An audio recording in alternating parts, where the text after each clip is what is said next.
this video we're going to look at some double stops or chord fragments that I like to use in soloing, and just some ideas that maybe we can share, you can steal, add to your playing. What I'm going to do is show you three sets of them. The first being on the E and G string, and the second being based on the B and D string, and then we'll finish up with the G and the A string. So in all cases we're skipping over a string, let's start with the E string and the G string. Double stop is just two notes played together, or chord fragment, two notes played together, either one that you want to call it. And the first one we're going to look at, we're going to do it in the key of G, just because it's a good key. We can go all the way up the octave on it. And the first position I want to show you is I'm going to use my first finger on the 3rd fret of the high E, and I'm going to use my second finger on the 4th fret of the G string to make this kind of relationship, this position. I'm going to call this the major position because we have a root on top and a third on the bottom. Okay, so to do these and put them into good use, it's really almost necessary to know all of your string notes on all strings on all frets, because the root, or what we're really playing when we think about these positions, is based on our top finger, in this case our E string. So if we were to play a major scale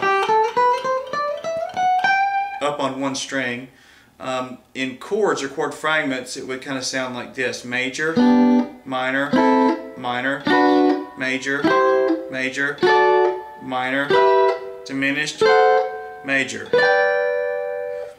So I say that to show that we're going to use a major position and a minor position.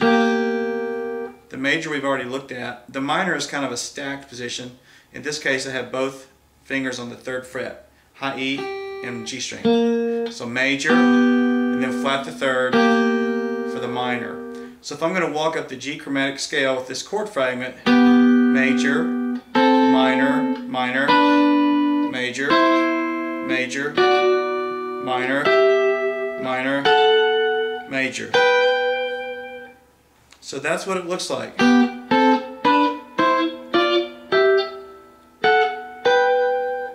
think I missed one there. There it is. And going up, now run out of room. So those are the ideas that I would like for you to kind of consider. And if we were going to stay in one chord, so like the G chord, the song was just in G, I would always think that I would have this position and those positions within that G chord. So I might use something just in G. Then if I move to the 4 chord, the C, I can move up here knowing this is a C note. Back to G, D, C, back to G.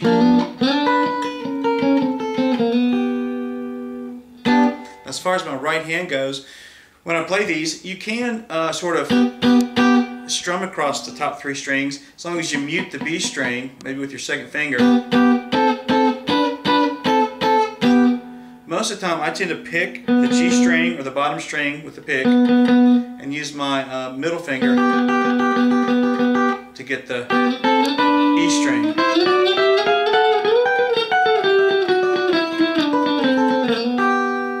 But you can do that either way that you prefer. So let's look at this scale all the way up using the half steps as well. So we talked about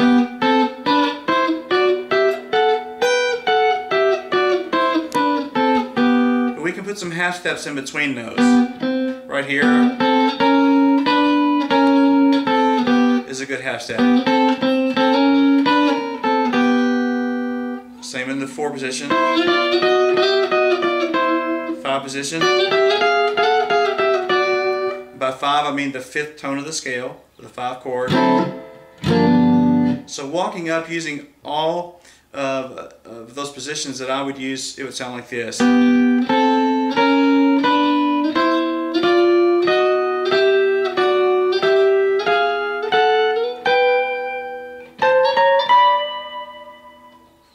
there's a lot of ideas that you can use with those. We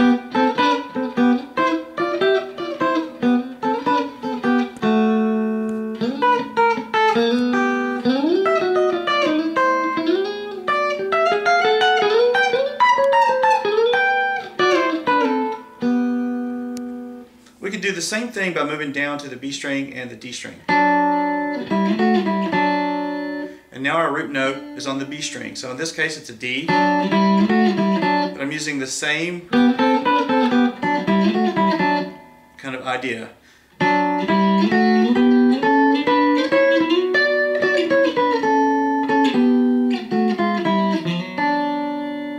Using the half steps.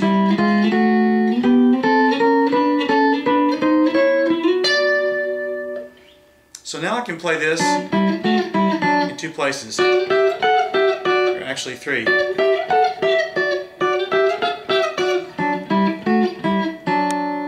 Because I know I've got a D here, a D here, and a D here.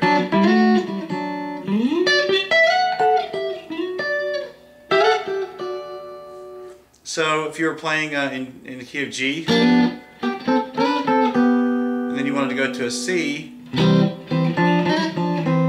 you could do it here as well as there, or here. Because I know that my first finger tells me where I'm at. C, C. Okay, let's move down one more set to the third grouping. E and G, B and D. Now we're going to change the relationship a little bit, and we're going to use the G and the A string.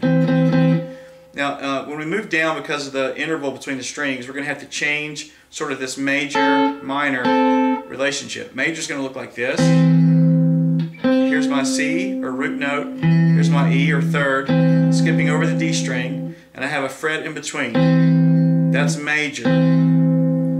Minor, I'm just going to drop the third down. So what looked like major up here is now minor on the G and the A string. Major, minor. Let's go down here to A. There's my A. I'm going to walk up the scale on these two strings.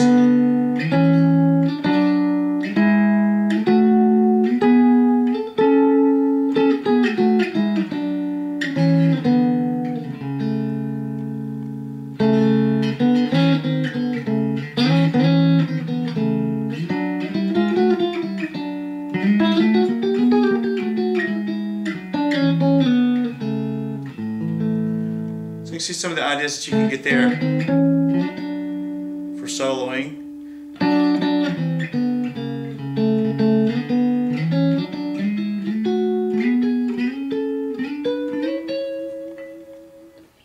So those might be some things you can play around with. As far as double stops, just on the top two strings, I really enjoy playing just the top two strings. If we were in G, I would think a lot about this kind of relationship.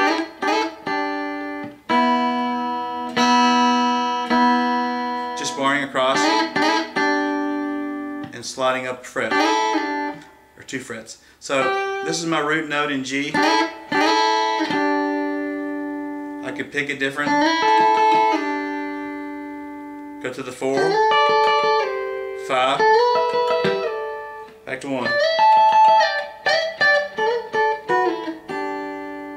So you can do quite a bit with that, and you can kind of almost slide it down.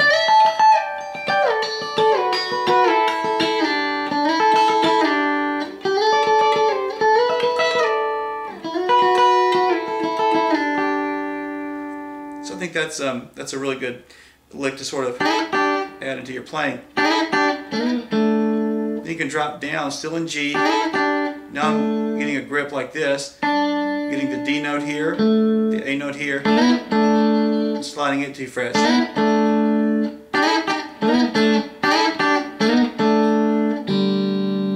Back to.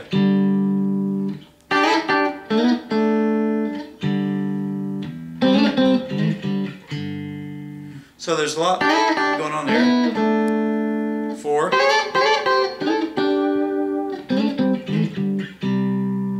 So in C,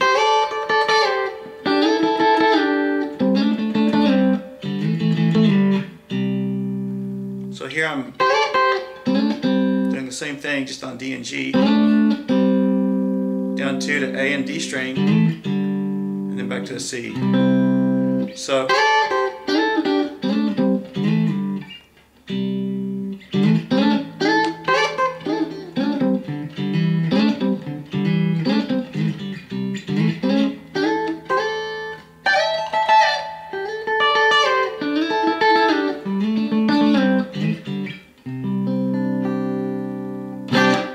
So those are kind of nice to move around. One other set of double stops is using the root on the B string and then putting some notes on top of the root or the chords going up. So let's do this in D, thinking of the D scale, and put some notes on top.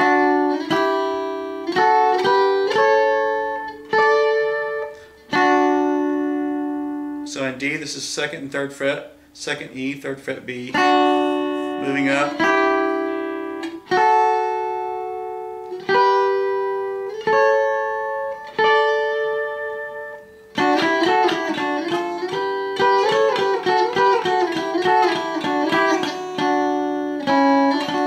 So there's a lot of cool ideas you can get with that. If we go to the G,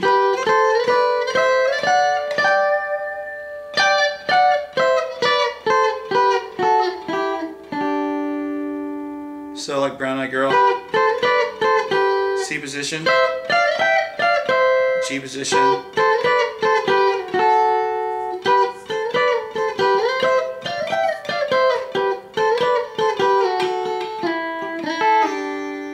all using double stops there. Just a lot of cool licks that you can create there.